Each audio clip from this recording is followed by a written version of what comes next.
Notre GIE s'est créé sur la constatation que les demandes de nos clients distributeurs ont réduit les quantités commandées. Il y a eu un morcellement des commandes, une accélération des commandes et une réduction des délais.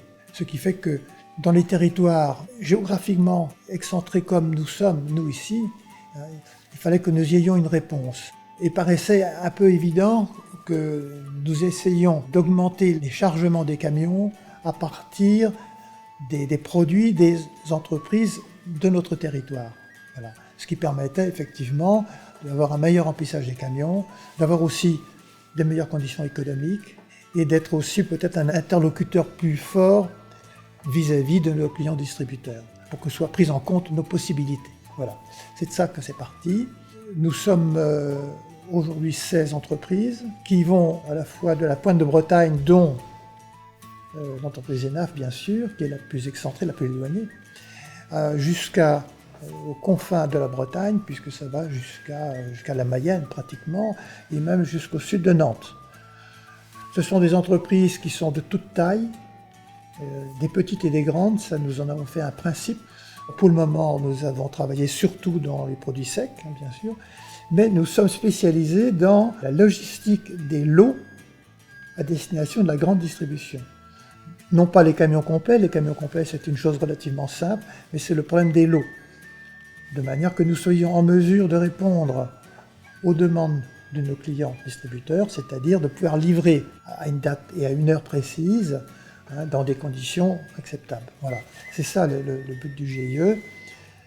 Dans la pratique, ça consiste à optimiser les ramasses de produits vers un hub, à partir duquel sont regroupées à nouveau les marchandises qui vont vers les mêmes lieux de la grande distribution.